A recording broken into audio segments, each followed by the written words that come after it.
Welcome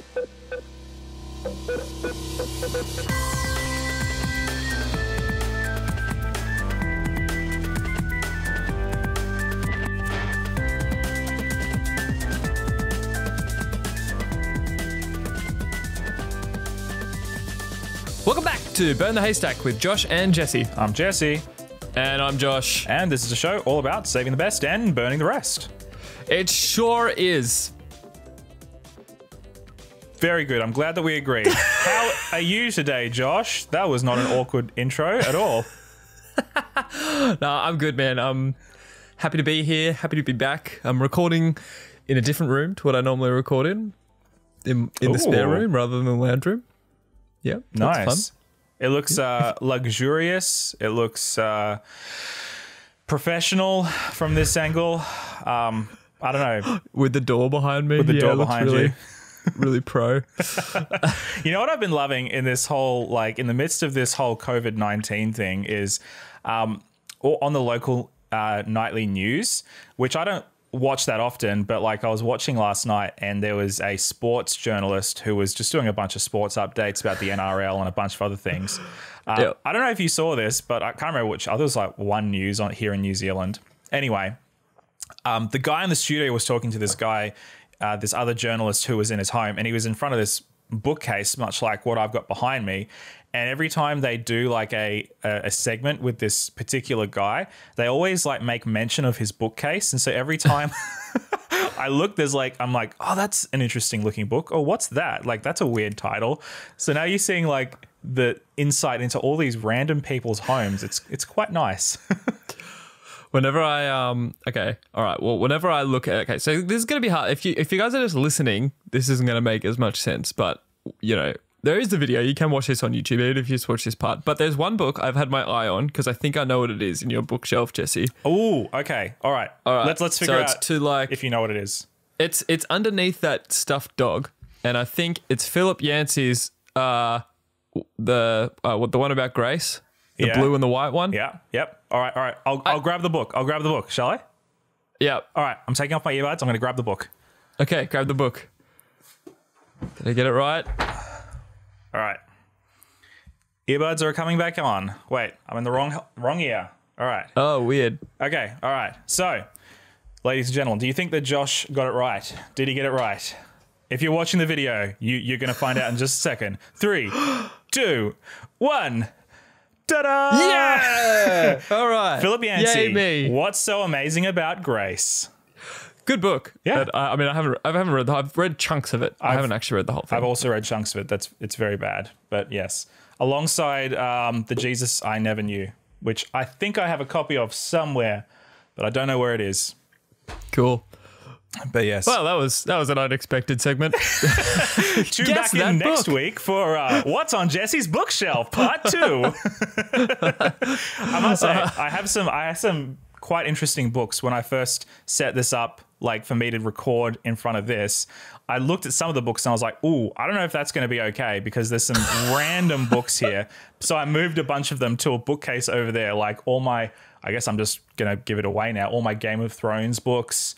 One about I knew they were missing when I was looking at your shelf. Yeah, exactly.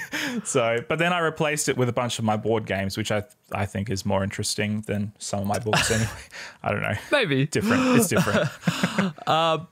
So today we're going to be talking a bit about the current crisis that we're in. Not really focusing so much on the crisis, but more on the responses that we've seen. Yes, because there Jesse, have do you been... want to word that a little bit better than me? No, absolutely. You've worded it well.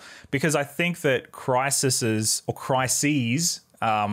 they have a way of revealing our motivation. There's a great quote, which I don't know where it comes from, but it's that adversity does not build character, rather it reveals it. And I think you could say the same thing about crises. The fact of the matter is we're all in the same boat worldwide. Different countries have reacted differently, and so certain countries are better off than others. Here in New Zealand, I mean, I'm quite amazed that we've had, as of the recording of this video, 1,400 cases of COVID-19, 900 and something of which have been recovered. So, yep. I think yesterday, April the 20th, when our Prime Minister announced that we were going from level 4 lockdown to level 3 next week. I think of yesterday, April 20th, we only had 9 cases, which is crazy. Yeah. It's so nice to feel like we're seeing the light at the end of the tunnel. Do you know what I mean? Like we're coming out the other side, sort of. We're starting to. Yeah. And I'm just like, oh, it's finally like, you know, it just felt like you're just in this like pit. Yeah. But the crazy thing is, though, you know, here in New Zealand, we're doing great. But in America, for instance, I think America right now is kind of the poster child for really when the excrement hits the fan when it comes to mismanagement of this crisis. Really in a bad spot. And we're going to be talking a little bit about that today and about how different Christian leaders particularly have responded to this and how it really reveals what your true motivations are when it comes to ministry and leadership and power. So definitely some interesting discussion points for today. And so, yeah. But before we do that, of course, we have to look at something really important. That is the question of the week. All right. I'm waiting with bated breath, Josh. What is it this time? Well, that's good that you're waiting with bated breath, because something that makes me wait with bated breath is pizza. Ooh, right? Beautiful. I do love a good pizza, especially now that it is possible for someone like me to get a gluten and dairy-free pizza that is still a pizza. We're living in blessed times. Hashtag blessed. Timeline. Yep. So the question is, and anybody can answer this, we'd love to hear your responses if you want to message us about it on Instagram or on Facebook or something. What is something you don't like on your pizza? Yeah. Which I feel like it's a very negative question, but if I say what you do like on your pizza, like we'll be here for hours. Yeah. So like what's so like one thing that you really don't like on your pizza? Well, I think that it definitely varies. Now, if anybody knows me, like my wife or my close friends, they'll know that I'm fairly plain and boring when it comes to my pizza. I'm definitely more of a fan of like the Neapolitan style pizza, which is, you know, just tomatoes, mozzarella, basil, salt and pepper, maybe some garlic, but possibly not. When you said Neapolitan pizza, the first thing I thought of was like those ice cream tubs with the chocolate, vanilla and strawberry. I'm like, I didn't know they made pizza like that. You Philistine! Sorry, dude. Uncultured swine over here. Well, I mean, maybe it comes from Naples. I don't know. But like Naples in Italy is where traditionally they'll say that pizza first came from. Although I think it's probably more likely that it came from Sicily, because in Sicily they have a bread called sfincione, which is kind of like pizza but not. Anyway, I think it's whatever. So Neapolitan pizza is more traditional: tomato, mozzarella, basil, salt and pepper, maybe garlic, though I think some would say no garlic, and maybe like a sprinkling of Parmesan cheese cooked in a very high heat oven. So when it comes to pizza toppings, like I'm not super into like barbecue chicken or even like beef or anything else like that. I like it simple. I like it plain. But if I had to pick, and this is going to sound a little bit cliched, I would say I don't think that fruit can go on pizza, specifically pineapple. Wait a second, Jesse. Okay. Tomato doesn't count. Tomato is a fruit. Tomato Jesse. does not count. Tomato is a fruit. Tomato does not count. You cannot say you don't think fruit should go on a pizza and then say that you only like tomato on pizza. That is ridiculous. I think classifying tomato as a fruit, especially in this situation, is problematic, and I think all right, whatever. All right, I'll just say, all right, I'll retract. I'll retract that. Pineapple does not deserve to be on pizza. And it is not because I don't like pineapple. I do like pineapple. My problem with pineapple on pizza, look, I know Hawaiian pizza exists. Fine. I've had it once or twice, whatever. It's fine. But the reason I don't like pineapple on pizza is because pineapple is mostly water. And when you are putting toppings on a pizza, Okay. If the toppings have a lot of water content, they tend to make the pizza soggy. The only Hawaiian pizzas I've ever had have been so soggy because pineapple is mostly water. If you want to have a good pizza, don't have a pizza that is basically mush. You may as well be eating pudding. All right? A pizza is pizza. It is not a bread and butter pudding. Pudding is pudding. Pizza is pizza. You're a pizza gatekeeper. That's what you are. I am. Of all the things to gatekeep, I will gatekeep pizza till the day I die. Well, okay, you're gonna hate my answer. All right, great. Because Jesse, I don't know if I've told this story on the podcast before. Okay. But I've been to Italy, right? Yes. I went to Venice for a European music study tour, and I had pizza. Yep. In Venice. Yep. And okay, there weren't many flavors available on the menu, which is fair enough. They've gone for the more traditional. And I'm pretty sure I got a margarita. Okay. I think I was like, I just want to try it, straight. Yep. And it was such a bland pizza. It was like, I don't mind margarita pizzas, but sure. This was like the blandest margarita pizza I've ever had in my life. I had a few more pizzas while I was there. I didn't like any of them. That's so funny. A, because they don't cut them for you. Right. They leave them whole, which is they problematic give you a knife in itself. and fork. Yeah. And B, there just wasn't enough flavor for and I know, like, this is how pizzas were originally supposed to be. I am not arguing that, and that's fine. But I have come from a place of different pizzas. My taste buds have adapted to those pizzas. Yeah. These were not like the pizzas I'm used to, and I didn't like them. I mean, they were okay, but I just didn't. Yeah. I also had spaghetti there, and it was the worst spaghetti bolognese I've ever had in my life. Well, funnily enough, spaghetti bolognese doesn't actually come from Italy. It comes from New York. Oh, well, there you go. Yeah.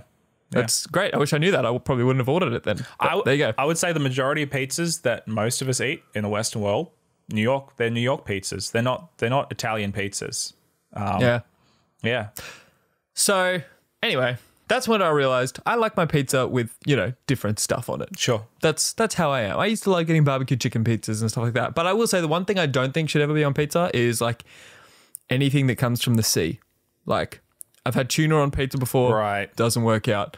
Like anchovies, not into it. Yeah. I'm not into any sort of fish or sea life on pizza.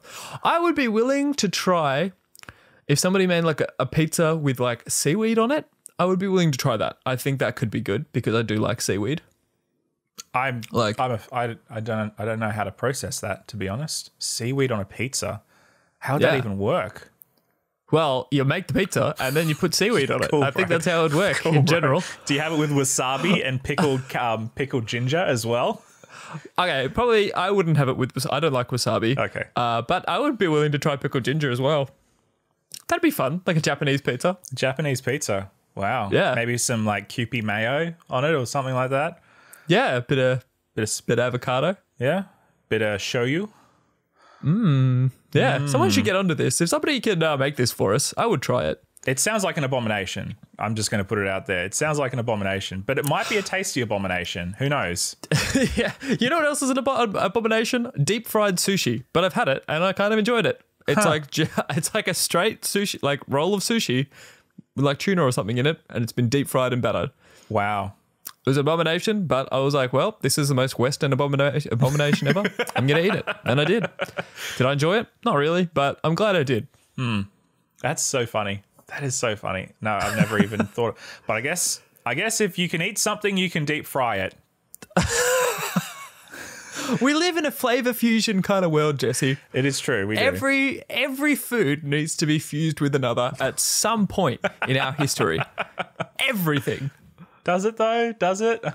Yes, at least once. At least once. I guess there's no way to know if it's good if you don't try it. Exactly. Like the first person who exploded a corn kernel and then realized you can make popcorn. True. have we not tried blowing up any other seeds to find out if there are more kinds of pop things we could make? All right. Well, this is your homework, dear listener. Get some seeds. Doesn't matter. Just apple seeds, pumpkin seeds, sunflower seeds. Just throw them in a fire. See what happens. Yeah, who knows? We could be on the verge of discovering that there's not just popcorn. There's also pop pumpkin and pop apple. We were on the verge of greatness. We were this close. Yes. Like, I don't know. I think, what are we missing out here? Missing out on? Yeah. These are the big questions I stay up awake This is at night this thinking is about. the quality content that people tune in to Burn the Haystack for. I feel like the question of the week has turned into an entire podcast on just surrealist food nonsense.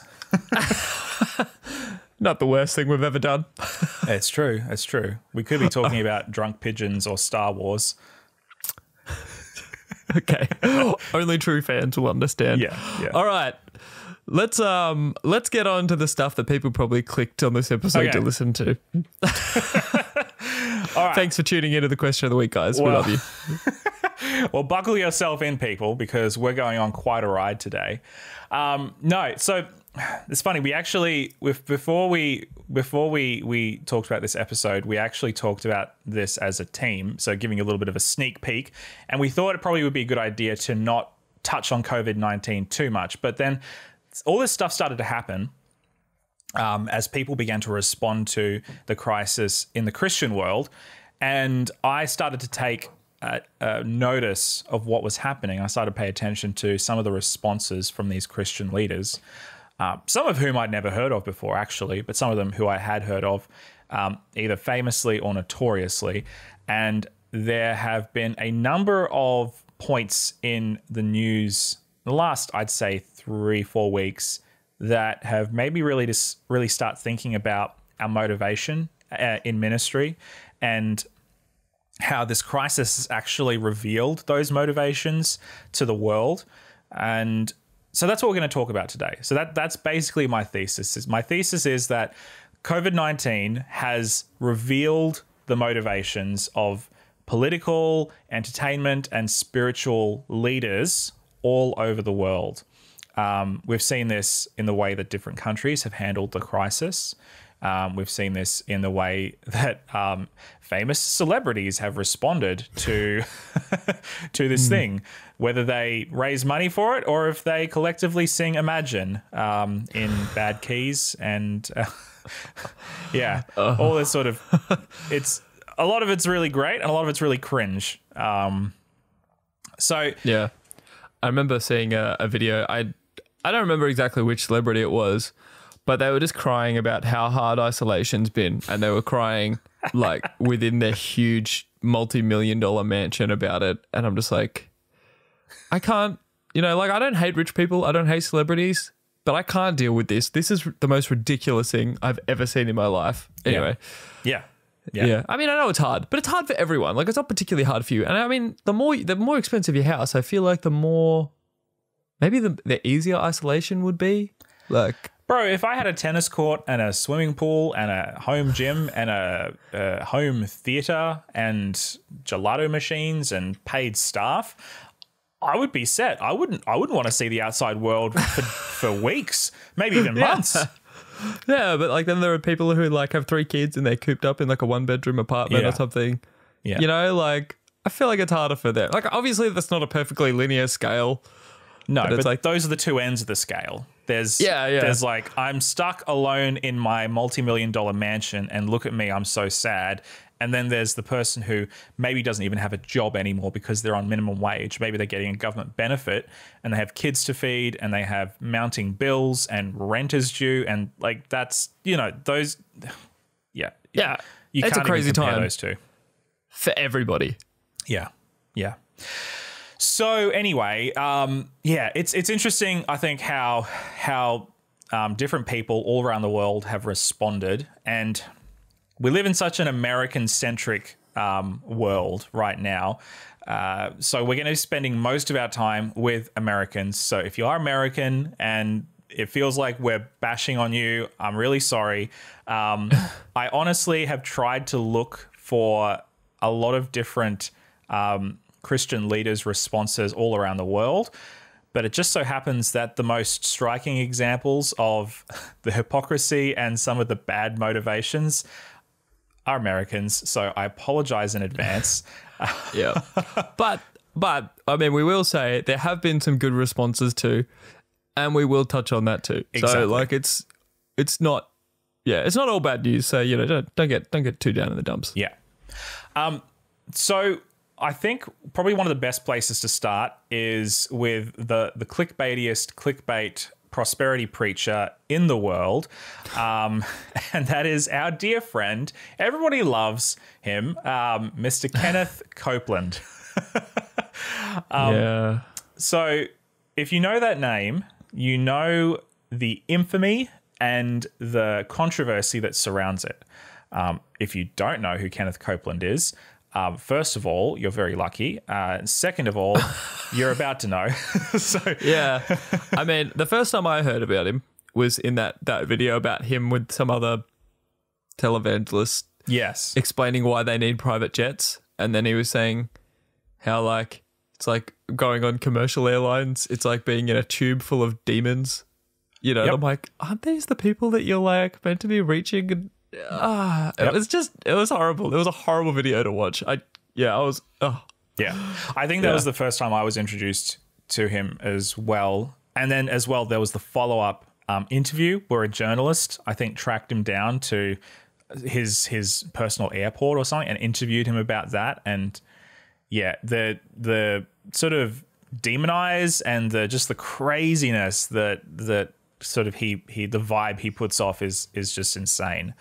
Okay, I haven't seen that. Yeah, it's pretty wild. Anyway, so you might have also heard him for another more humorous and not quite as egregious reason.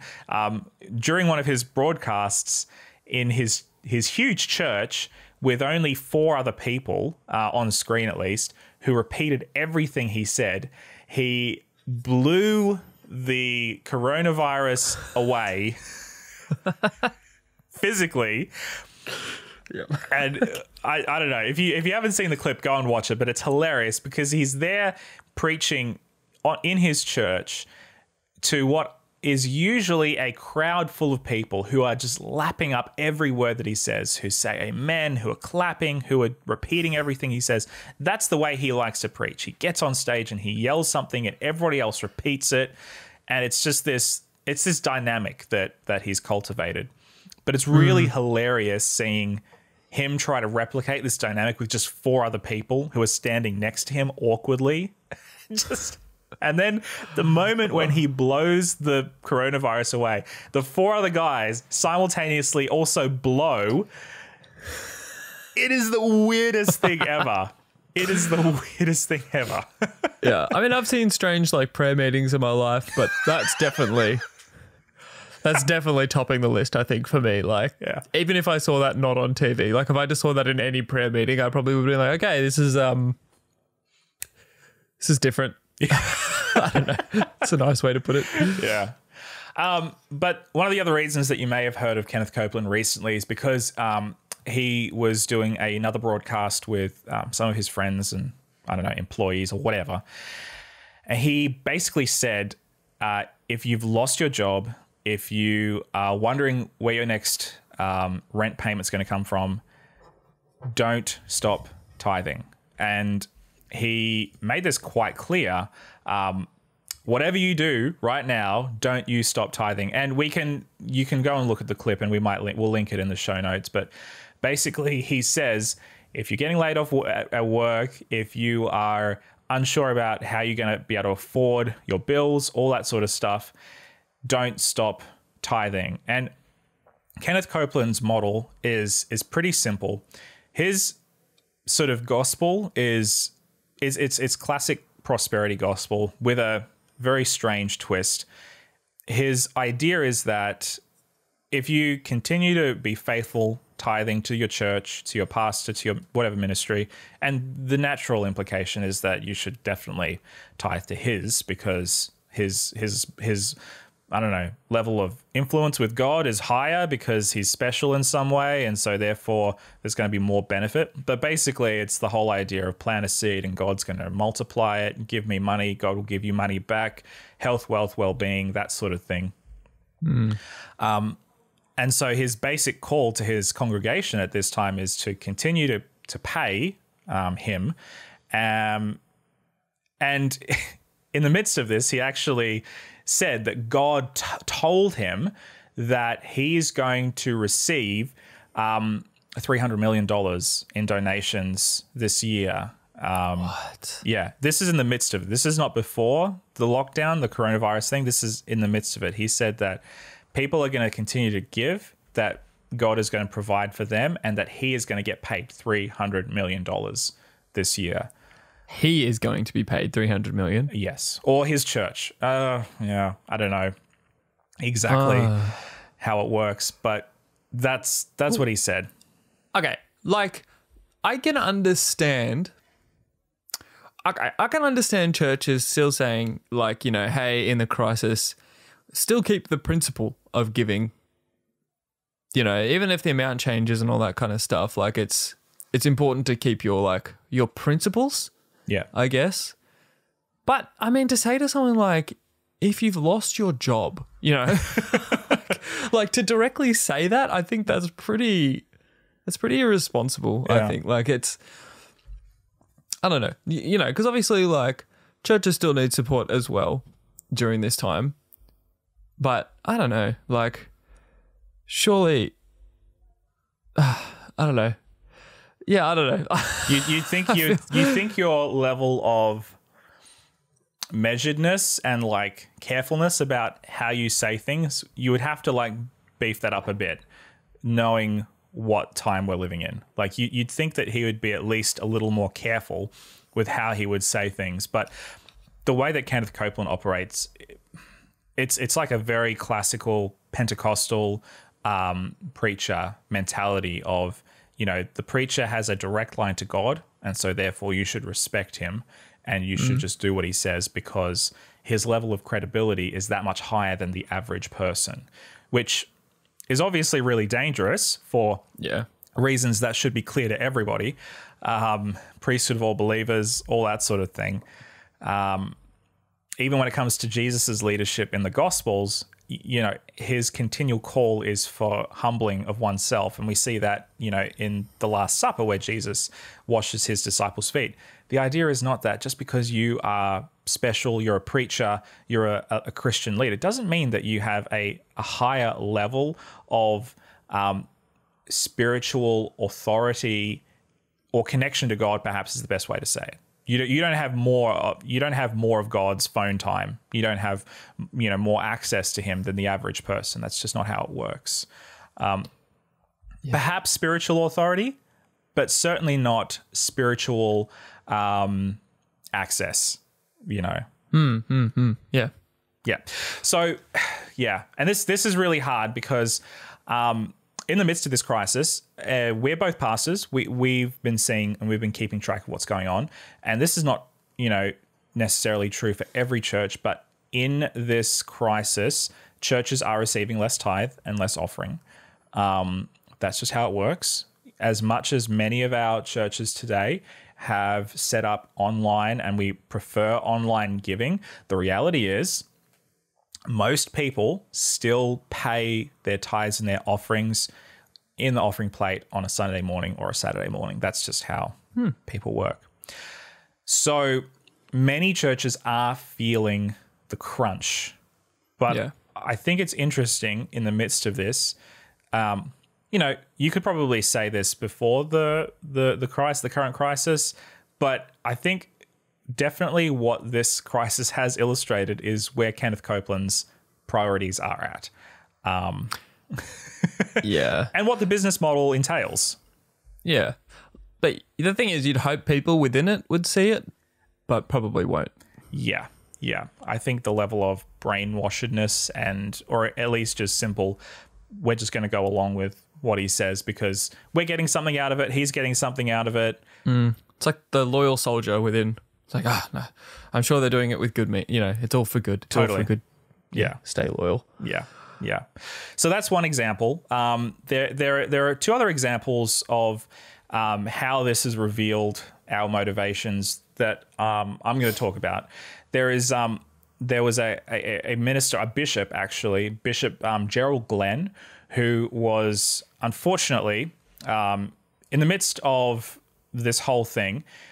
He was a Virginia bishop, and on March 22, he got his congregation to stand to prove how many people there were at his church venue. So the government and the federal government and the state government put a ban on gatherings over a certain amount of people, over 10 people.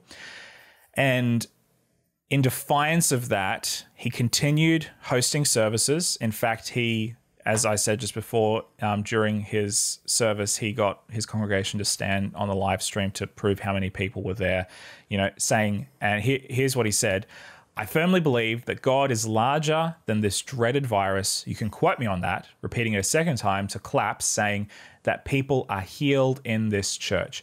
And he's not the only one. There are a number of preachers who throughout this government mandated lockdown of gatherings continued to host people in their churches and continued to, gather large crowds of people in their services. The tragic thing in this story, unlike the other stories, there was a Florida preacher who was arrested and later got out on bail. There was another guy who wasn't arrested but was fined.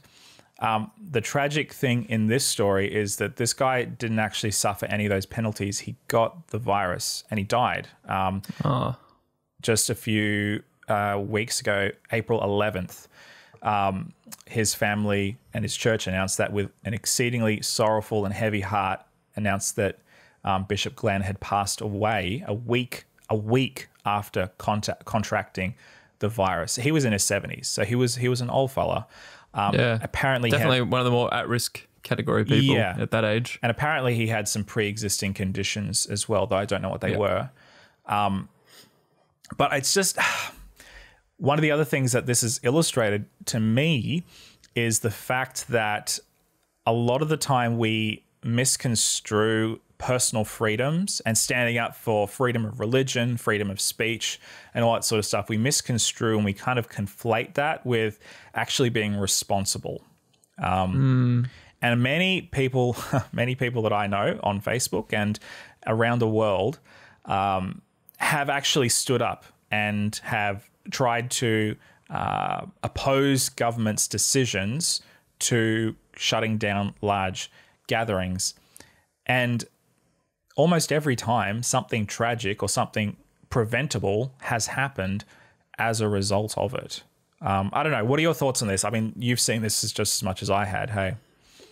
Yeah, I mean, I don't think, maybe it's just me, but I haven't paid as much attention to people like in defiance of it. I mean, I've seen the current protests and stuff in the US going on, like in, I think in Michigan and Colorado. Yeah. People standing like with guns and everything. And I'm like, man, that's crazy. Yeah. But from churches, I have seen a few people like the odd Facebook post here and there, just like, God is bigger than this, we should be trusting more. And I'm like, you know what I mean? Like, I'm still trusting God. I'm just acting responsibly within that. Because there's a principle of stewardship, as well, like good stewardship, as well as a principle of trust. Yeah. So it's not that difficult in my mind, Yeah. Yeah. Like what are the numbers in the US? Something at the moment, I think it's something like 40,000 people have passed away from this. Yeah, it's insane. I mean, yeah. You compare that to New Zealand or even Australia, it's you take out the per capita sort of thing as well, because obviously different levels of population, but just the way that it's been handled in the US is terrible. And I'm not saying that to criticize anybody in particular.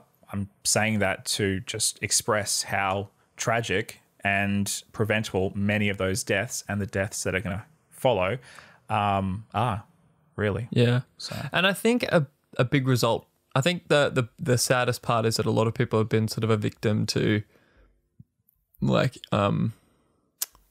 for lack of a better term, fake news. Yeah. Misinformation. There's just been a lot of misinformation spread around yes. COVID-19. And it's resulted, I think, in people not taking it as seriously as they should have in the first place. I mean, to begin with, COVID-19 was a democratic hoax, right? To damage the president. That was the first thing. And then it was no worse than the common flu. And then it was serious after people started to die from it, right? So we've gone from this sliding scale of this thing isn't serious at all. Or no, we've gone even further than that. We've gone from this thing isn't even real to this thing isn't serious at all to maybe we should be serious about this, and then holy moly, this thing is out of control. So and I think this comes back to churches and Christians have a responsibility to uphold and seek truth. Yes. Despite fake news, despite misinformation, we have a responsibility to be good stewards, even with our information and with truth, to actually search what are the real facts here in everything. And that's difficult. Like, I'm not going to say I do that well, but I'm just saying I know it's something I need to be conscious of and work on. Yeah. And it's sad when you see in this people have not prioritized that. Yeah. As well as prioritize, like even the principle of give to Caesar what is Caesar's, like what Jesus said in the Bible. It's like you've got to comply and help out, your government. Yeah. Especially in times like this. Like this is a world pandemic. It's crazy. Like this is the time when put your differences aside. Let's all just work together, right? Yeah. I don't know. Yeah. Well, speaking of rendering to Caesar what is Caesar's, the US government right now, different governments are handling this differently, but the US government is aiming to tackle the economic downturn that this is going to incur by giving their citizens a between $1,200 and $2,000 stimulus check, just to help keep the economy afloat. Whether it will, I don't know. I'm not an economist, but that's what the US government has decided to do. And in response to this, I'd never heard of this guy before, but I know all about him now because I've done a lot of research about him. And so that you don't have to. But his name anyway is Tony Spell. And he came out just a few days ago with what he is calling the Pastor Tony Spell Stimulus Challenge. What do you think the stimulus challenge is? Is it to, use the stimulus check to support your local economy? Is it to, be generous to your neighbors and your friends, to help people in need? No. His stimulus challenge is to donate your stimulus check to evangelists, missionaries, and if you can't do that or you don't want to do that, donate it to his church. Donate your stimulus challenge to his church. The entire thing. The entire stimulus check.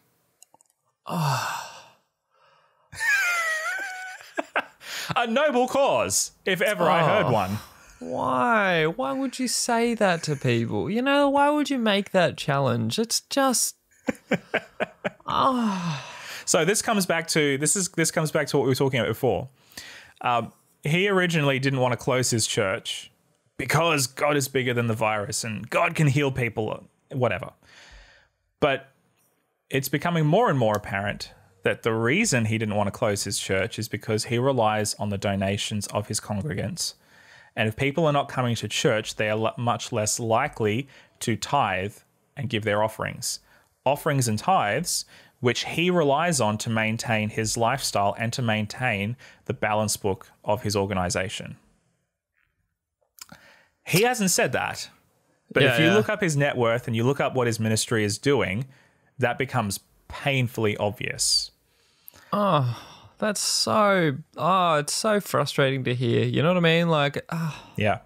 So he was on a local news channel a few days ago now, and he defended this. The news anchor actually took him to task for a variety of things, including the fact that not just is the US government giving these stimulus checks to individual people, but they're actually offering financial help for non-profit organizations precisely because of this reason, precisely because if you're not taking in offerings and tithes, if you're not getting donations to keep your overheads moving and to keep everything ticking along, they're actually willing to help you.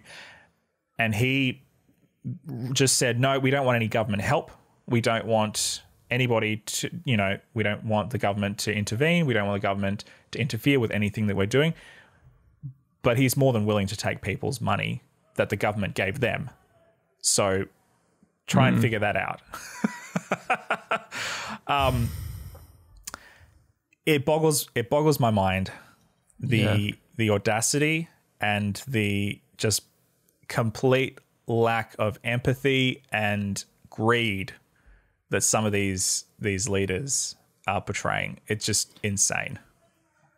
Yeah, that's it makes me a bit sick, to be honest. Like just thinking about it, I'm like, why? Like it really gives a bad name to all Christianity because people see this and they're like, they just want your money, and I'm like, well, I can't really defend their actions. It does seem like that, doesn't it? Yeah. But like, how do you even begin to explain to somebody that, not every church is structured the same. Not everybody has the same, I don't know. Yeah. Well, we're going to talk a little bit about what I think is a more healthy Christian response to this thing. And we've seen this illustrated from a lot of Christian leaders. But before we do that, one thing this has really made an impact on me is the fact that this whole crisis has revealed the motivations of so many leaders around the world, Christian, spiritual, entertainment, political, otherwise. But it's also made me really question my own motivations in ministry and in leadership. Because what's become painfully obvious is that pastors like Tony Spell and Kenneth Copeland, they've built an empire, multi-million-dollar, billion-dollar empire for themselves and for their loved ones and the people in their circle. And they've built this empire off the back of generous, ongoing donations from everyday people like you and me. And when that stops, the empire crumbles, which is why they are doing what they're doing and saying what they're saying, because they don't want to sacrifice the empire that they've built because of this crisis. They're doing everything that they can to maintain their bottom line, to maintain their lifestyle, to maintain the life that they're used to. And what's really illustrated to me is that there are churches out there who really they rely on that, and if this continues for much longer, I think we're going to see a lot of church closures. We're going to see a lot of congregations broken up. We're going to see a lot of pastors having to drop out of ministry. In our own denomination, in different parts of the world, pastors are currently being furloughed because their governing organization, their governing body above them, can't actually afford to pay them anymore. Yeah. And they're not even going to these levels of guilting or manipulating people into giving them money. They're just recognizing that the tithe dollars aren't coming in as they were, and they didn't have enough of a buffer in their bank account, and so they're just having to make those hard calls, and that's really tragic. But what it's really illustrated to me is that perhaps as we emerge on the other side of this crisis, because eventually we will, what is ministry going to look like? What is church going to look like? This kind of goes back to that conversation that we had, big church versus small church, but can we afford to have so many big churches with huge budgets and, all that sort of stuff? Is that a responsible thing for the church to maintain post-COVID-19? Yeah, that's interesting. And I will say, some of the big churches have had some of the best responses to this whole thing. Like Life Church with Craig Gashel, they shut down way earlier than what they needed to and just went totally online. They already had the infrastructure set up for that as well, and they've been really good about that. And even Hillsong was similar in Australia, and and there are other churches, in the world, but and even like doing really generous things like Hillsong College currently. Like you can do a free, because of this whole thing and the time, you can do a totally free 6-week introduction to the New Testament course, like through their college, which is like what you do at the beginning of the bachelor's degree that you could do there. So like, I'm really impressed that they would just freely offer that. Yeah. That costs money and everything to put together. And they're like, hey, here, like people need this sort of stuff. And I know other churches are doing other stuff like that too. That's just the first one that comes to my mind. So like, there have been a lot of these really big churches who have been more responsible with this. And I don't know, it's been really cool to see the differing responses, I think, and to see even acts of generosity during this time. Yeah. And I'm glad you brought that up, because if you're just listening to this episode and just listening to the examples that I use, and there are so many other examples that I chose not to include, it really makes you feel disheartened, about everything that's happening. It makes you feel like everything is bad, and that everybody's doing the wrong thing, which is not true. And I feel really blessed living where I am. The fact that we, for the most part, every Christian church in New Zealand basically has been really supportive of our government's fairly restrictive measures that they've had to take. And the fact that we've been able to really halt this thing here in our part of the world, I think is a reflection of how well everybody's cooperated together and taken responsibility together to beating COVID-19. I think like the Adventist Church in Australia and New Zealand have both taken really good strides, like as in from an organizational level, to play their part really well. And I don't know, for me, I think it deserves a pat on the back. You know what I mean? Oh, yeah. Like to ourselves. I like being a part of a church that's being responsible during this kind of time. Yeah, it feels good. Feels good, man. Feels good, man. Yeah. And I think it goes along with our health message. You know what I mean? Like, we have a health message. This is a health crisis, really. Yeah. So we're playing. I think it's a really good part of us actually holding to, like, being really integral about the message that we have as a church. Yeah. So I was really interested to think through this on a philosophical level, but also to think through this on a historical level, because the word that we've been using over and over again, unprecedented, we've never experienced anything like this. This is totally new. Yep. To us, that's true, but to the world, that's actually not true. The world has endured, and Christianity has endured, pandemics, plagues, and diseases far more devastating and far more lethal than this one that we find ourselves in right now. Well, I was actually just listening to the Rob Robcast, the Rob Bell podcast this morning. I know he's a heretic, whatever, but I still enjoy his podcast. He's our favorite heretic. Yeah. But he was saying, he was just reading this stuff about how pandemics come around every 100 years. And then he was saying, when was the Spanish one? Exactly 100 years ago. Like, and I was like, yeah, that's kind of crazy. And then he was like listing all these ones.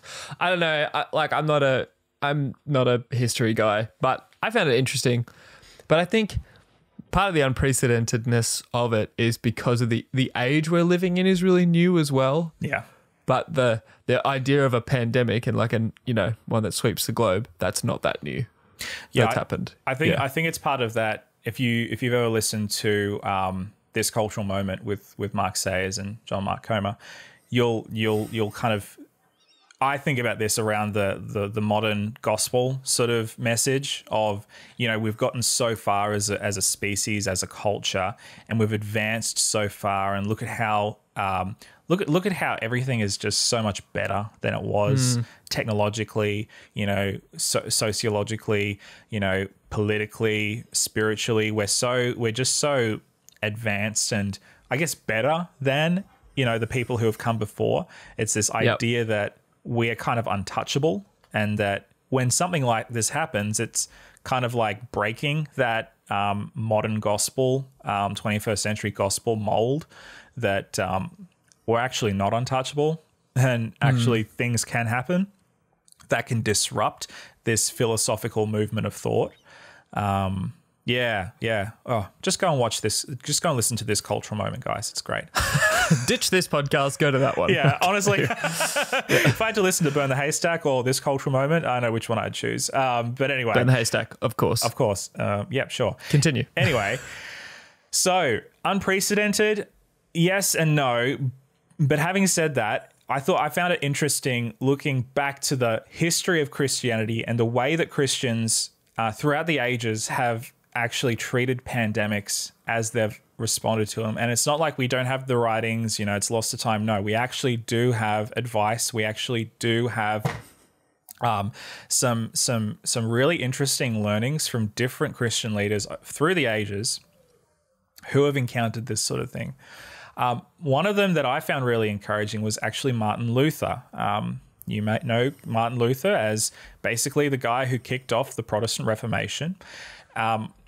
And he endured, he lived in a time where the bubonic plague, commonly known as the Black Death or just plague, it was absolutely devastating Europe at the time. Interestingly enough, COVID-19, it has a 1% to 3% mortality rate. Experts, historians reckon that the Black Death had about a 60 to 70% mortality rate. So, whoa, that's so crazy. I didn't know that. If you contracted it, you had a much higher chance of dying than of getting through it. It was crazy. So just try and imagine COVID-19. If it had a 60 to 70% mortality rate, I think we'd all be a lot more scared. I don't want to imagine it. No. So even having said that, Martin Luther, his response to the Black Death was interesting because he strongly advocated for supporting the medical authorities of the time in caring for the sick and the suffering and not being afraid of the death that may come. Now, remember, the medieval era, medicine was absolutely not what it is today. Many of the advances in medicine, I'd say 99.9% of the advances in medicine that we benefit from today did not exist in the medieval era. And even having said that, Martin Luther, he actually promoted, if you had the means and the ability to help support sick and the suffering and the medical practitioners, the doctors and nurses. Well, they didn't really have nurses, but doctors and such forth. Now, if you hear that, you might think, oh, okay, so does that mean that I need to march into my local hospital and demand that they let me take care of all the sick COVID-19 patients? Even though you would probably get arrested for doing that, I don't think that's the moral of the story here. And it's definitely not the moral that Martin Luther was trying to promote. He actually said that Christians should make their minds up on their own, not as a hard and fast rule, whether to stay or to go. If you lived in an area that had been hit by plague, you have the ability, you have the onus to decide whether you want to stay in this area or you want to actually leave and try and find somewhere safe. It's not a rule for everybody. It's something that you have to decide on your own. But actually, when it comes to the moral of Martin Luther, one of the things that I noticed, and I read a really great article about this in the news ABC, was that actually his advocacy for supporting medical authorities and making the world safe is much more about taking responsibility for yourself and the things that you can control rather than actually intervening in the people around you in a way that actually takes control away from people who have the ability and the expertise to treat the disease. So it doesn't mean barging into the hospital demanding that you be put to work or whatever. What it does mean is that taking responsibility in your home, with the economy, with your neighbors and the people around you is of utmost importance. And that's the same principle that we've been following here in New Zealand of keeping in your bubble, keeping it local, and doing what you can so that nurses and doctors can do what only they can. That is Martin Luther's advice. It's not to, stand up for your freedom, stand up for your rights, continue to gather as a church. No. Don't do that. Because in his day, the penalty for doing that is possibly that your daughter would get sick. And it wasn't just, if you get sick, maybe you'll have a flu and you'll have a 97 to 98% chance of making it through fine. If you're young. If you're young, it literally is, you had a 70% chance of dying. And crazy. I think in a way, the world, okay, don't take this out of context, but I think in a way, we would be better off on a psychological level if COVID-19 had a 60 to 70% mortality rate, because I think people would take it a lot more seriously than they are taking it right now. I'm not saying that it would be better on a world scale. It's obviously would be a lot worse because more people would die, and that's bad. But I think in terms of people taking it seriously and banding together and being responsible and taking responsibility for thy own self, yeah, it is what it is, right? Perhaps COVID-19 would be a lot more deadly if we didn't have the medical and scientific advances that we have today. We just don't know. But that's what Martin Luther suggests at the very least. Take personal responsibility for yourself. And that's the message that's been repeated by many governments the world over. And some people have been taking attention of that and some people haven't. So Yeah. Yeah. Yeah, it's interesting. I guess it's trusting others to do what is actually best for everyone. Yeah. Which often we don't do. Yeah. People could be really self-centered. Yeah. Like all people, unfortunately. And so, yeah. But could you imagine how quickly this whole thing would have just blown over if everybody was just onto it real quick and all just did what they were supposed to right away? Yep. It'd be night and day compared to how things are right now. Yeah. Yeah. There is one more example that I'd love to share, and it's a little bit more close to home. It's a little bit more recent. 1918, the Spanish influenza, or just the Spanish flu, swept the world after World War I and devastated. Many, many more people died. I can't exactly remember how many people died. I'm going to quickly look it up, but it was an absolutely devastating thing. Between 17 to 50 million people died from the Spanish flu around the world. Wow. Brutal. So, yeah. What was interesting about the Spanish flu though was that they didn't really find a cure for it. The deadly part just kind of died out. Interesting. Yeah. So it was a very different virus to what we have now. Well, I've heard a few people say that we are due for a Spanish flu 2.0 in the world, which is kind of terrifying considering that they didn't find a vaccine for it back then. Well, yeah, it's difficult to explain, but yeah, that was just sort of anyway. Let's go on. I'm not a medical professional. I'm not a voice on this, so that was just something I read about. So let's keep going. Okay, so in case you're wondering, there is beyond Martin Luther, 600-700 years ago, there is actually a Christian tradition of shutting down churches and meeting halls in order to stem the tide of the disease. And remember, Spanish flu, bubonic plague killed hundreds of millions of people. Spanish flu, 17 to 50 million people. Still a heck of a lot of people, right? So again, I think that they would have taken things a lot more seriously back then than perhaps we're taking it now, the average person at least, because not having a vaccine and for something to spread that quickly and to kill that quickly, is pretty unprecedented.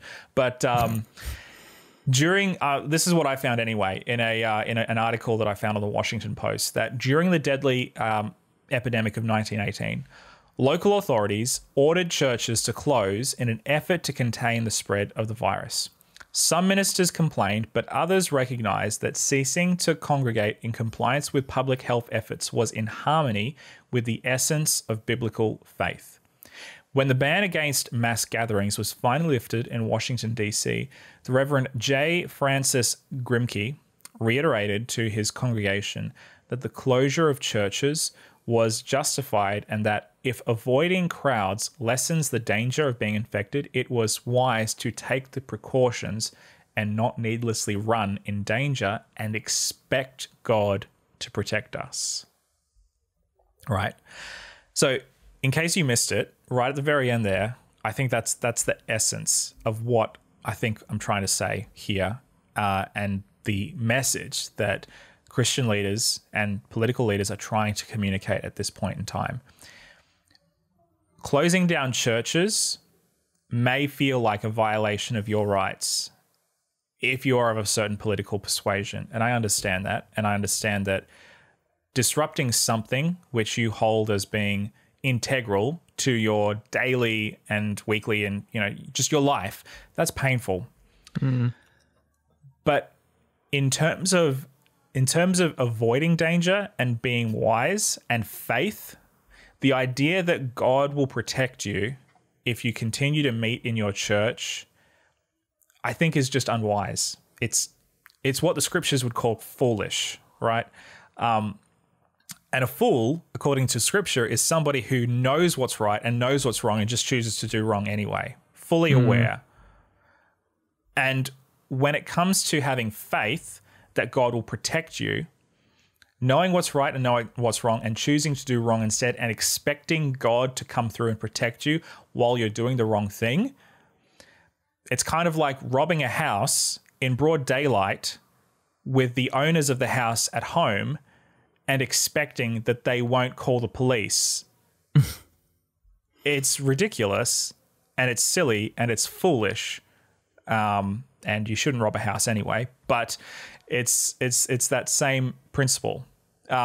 In October of 1918, sorry, at the height of the pandemic, the Methodist revivalist George R. Stewart went further, saying that those who spurned public health warnings were exemplifying not biblical faith, but rather sinful neglect, and that it's pretty strong words. He said that the fruit of ignorance, it was the fruit of ignorance and false teaching. So he actually goes as far to say that it's false teaching, that if you choose to ignore government sort of declarations and rules, that you are actually going along with false teaching. He implored readers of the Alabama periodical Age Herald that it was inconsistent with the teachings and examples of Jesus to dismiss the natural laws of disease and health and then presumptuously expect God's miraculous protection. He closes by saying this: intelligent Christianity seeks to discover all of God's natural laws of disease and health and all the remedies deposited in nature for our relief, and it is the duty of every intelligent follower of Jesus Christ to both observe these laws and to teach others to observe them too. Well said. So if you are the sort of person that bristles at the idea of your church shutting down and you think that if you just go to church and God is going to protect you, then in some ways you're actually going against actual biblical teaching. And when it comes to having faith that God will heal you, if you still go to church, I think it's just foolishness. And I know that probably sounds harsh and it probably is not very convincing to somebody who's convinced that, just going to church and God will, that's probably not very convincing. And I apologize if it's offensive. But right now we're seeing in the world, particularly in the United States, we're seeing people protesting, making a fool of themselves and putting other people in danger for their rights. And one of the things that I really, really resonate with is the idea that if you're a Christian, you actually don't have that much of an onus to insist on your rights as much as you think you do. Paul talks about this all the time in his letters to different churches. He talks about how he has all these rights and these privileges, but he actually doesn't act on them. He actually doesn't demand that people treat him as any more than a fellow apostle. He actually lays his rights down so that he might be able to reach people for the gospel. And I think that's the call that we have to make as Christians in this day and age. I've seen a lot of people, and this is a different tangent, I've seen a lot of people talk about the conspiracy theory side of COVID-19. And oh, please stop. Yeah, I know. But the idea is that here's the idea that the common thread I've seen is that governments are taking away our rights to congregate in churches.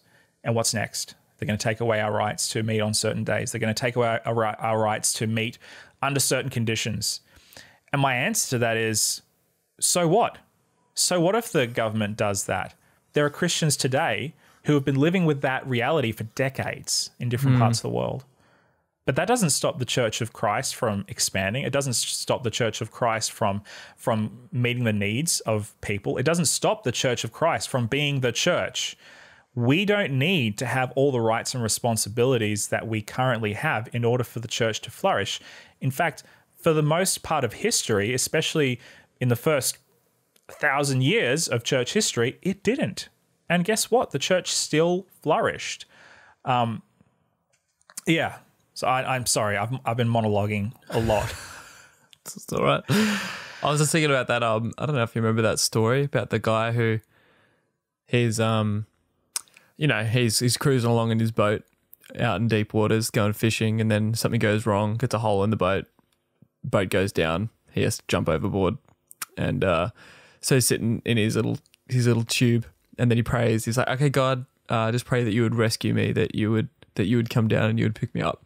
And then a cruise ship goes past, and then they stop and they see him, and they're like, "Hey, do you need help? We can help you." And he's like, "No, it's all right. I've prayed. God will rescue me." And then the cruise ship goes, and then a coast guard comes along, and they're like, "Oh, hey, we've seen you. We'll help you get back in." And he's like, "It's all right. I've prayed that God will bring me home. Like he's going to rescue me." And so the coast guard's like, "Okay, well, that's your choice then."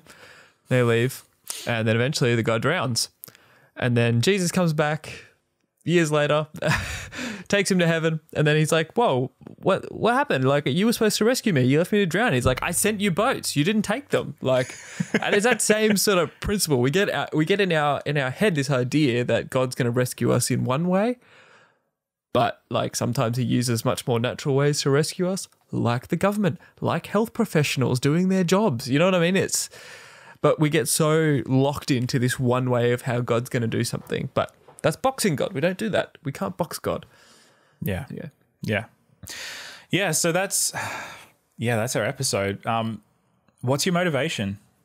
What's your motivation in all of this?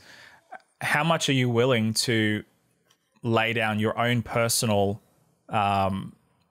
biases and your own personal interests, self-interests, in order to help your neighbor? Because at the end of the day, we as Christians, we are called to be people that are for people, because Jesus is for people. And when it comes to keeping your neighbors, your local community safe, what's your motivation? Is that your priority, or is it something else?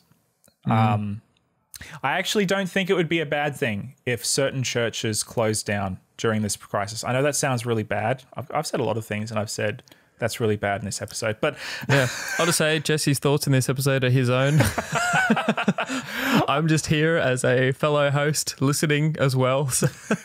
He's an innocent bystander in the torrent of controversial ideas that is my brain. But I actually think that it would not be a bad thing if certain churches closed down, certain predatory churches and ministries that, look, I know that there is a side that would say, look at all the good they've done. They've helped people. Sure, that's probably true of many ministries. good or bad. Nobody's perfect. I'm certainly not perfect. My church isn't perfect. The ministries that I'm involved with are not perfect. I mean, Burn the Haystack is not perfect. It's got Josh, then it's got me. So there you go. But perfection, imperfection. Yeah, anyway, it's I'm kidding. yin and yang. Anyway, but I think that at the end of this, it should cause many of us in the Christian world to think about how we use our resources and the way that we steward the things that we've been given, and what's our motivation in this whole thing? Is it to build our own kingdom? Is it to build our own empire? I mean, for those of us who have gone to online church, I still look at my numbers of the people that have viewed my content and the people that have liked my posts and all that sort of stuff. So what's my motivation in this whole thing? I can tell you right now, it's not 100% pure because I am human and I have faults and flaws. And sometimes the motivation is not necessarily reaching people for Jesus. Sometimes it's reaching people for my own ego, and I have to keep that in check. And who's to say that if I had $100 bajillion like Kenneth Copeland, that I would be any better? I don't know. I don't ever want to get to that point because I don't think I would handle myself very well. But even saying that, yeah. Yeah, and I think just a side point, I think this is why I have my wrestles, but this is one of the times when I am grateful for our church structure, because it makes it harder, like as in like with our employment, with all the tithe being centralized to a conference, it makes it harder for us to do selfish things like with money, I guess, and giving and offering and all that kind of stuff.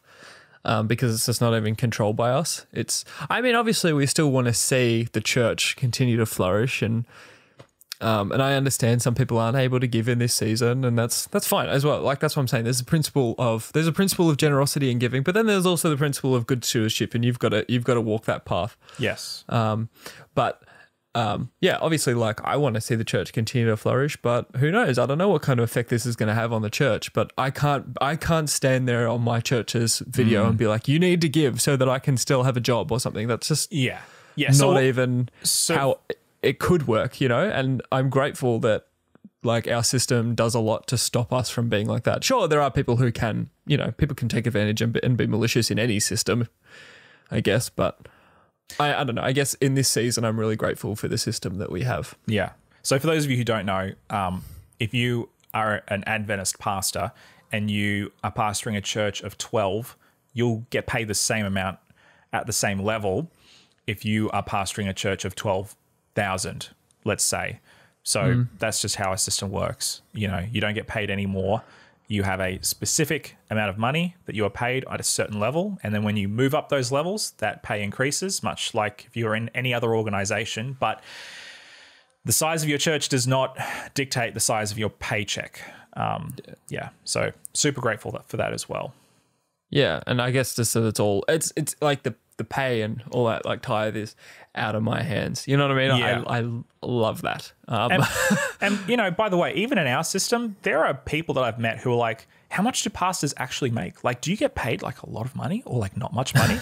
And it's like, no, it's all out there. It's free. It's not secret information. And that's, I think, one of the other things that I'm feeling really grateful about. We don't know how much Kenneth Copeland gets paid per year. We don't know, because unless he volunteers that information, we will never know.